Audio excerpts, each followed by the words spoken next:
Hey everybody, Bijan Tagavi here from Mexico City, where I'm walking down the streets of Roma, where we just finished the first leg of our tour with TRIOGRAM.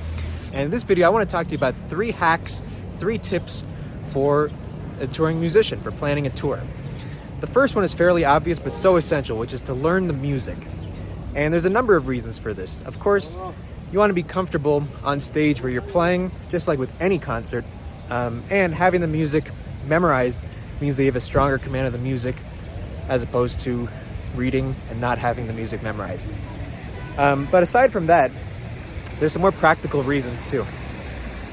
The first thing is that you don't want to be practicing when you're on tour. Okay, you don't want to have deep practice sessions. That doesn't mean you won't have rehearsals with your band. You will have rehearsals probably and sound checks with the groups that you're playing with. But this is not the time to do hardcore practicing. That's stuff you should have been doing before you arrived in town.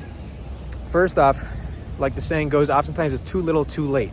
Okay, how much can you actually gain from putting in 3 extra hours on an already jam-packed day versus the risk of, number one, losing sleep, which you definitely don't want to do when you're on the road. You want to stay fresh and you want to be as energetic as possible for your performances.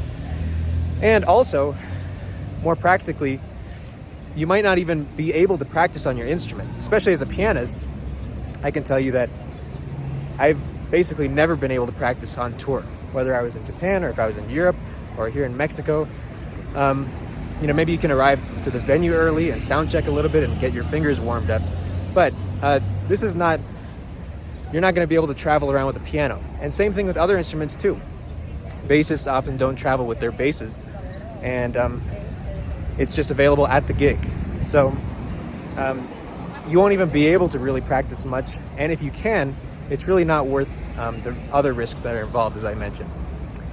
Also, you want to enjoy the sights and sounds of where you are, and you don't want to do too much of that either. You don't want to do too much sightseeing on performance days, in my opinion, because like I said, you want to stay fresh for your performances. But let's say you have an off day. Would you rather go see the Aztec pyramids, or would you rather be in the practice room doing something that you could have done before you arrived in town anyway, right? So make sure you learn the music in advance, and that way you'll be really prepared and on your A game for the shows as well, okay, which is also important. The second tip is more logistical. It's about booking flights. Now, sometimes when you're working with managers and tour managers, they're booking your flights for you, but this is only for if you are booking your own flight. There's 3 things you must prioritize, in my opinion. Number 1, avoid Spirit Airlines at all costs. Number 2, I'm not going to get into the details of that. I think we all know why.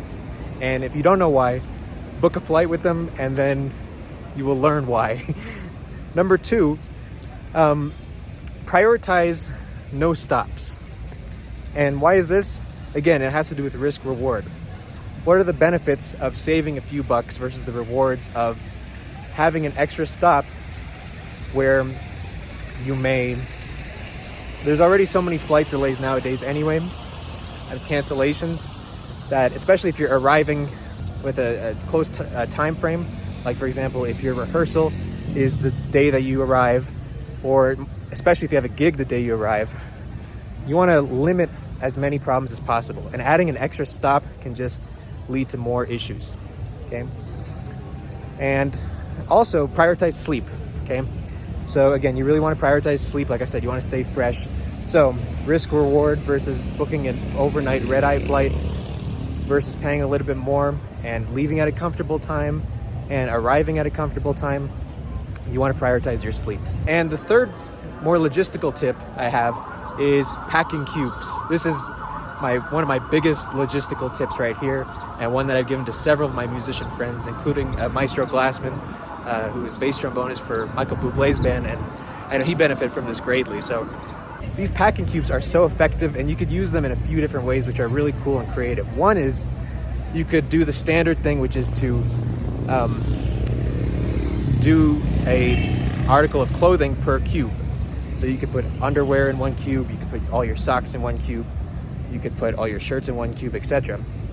Or you could pack an outfit per cube, okay, and that saves you a lot of time on tour.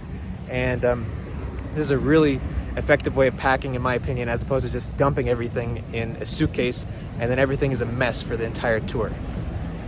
Those are my 3 tips. I hope that helps you for your next traveling gigs or your next tour. There's several more tips that I could give, but these are 3 essential ones that I think are very practical and can help you out a lot. So enjoy this. Be sure to subscribe to the channel for more performance videos and more teaching videos. Until next time, take care.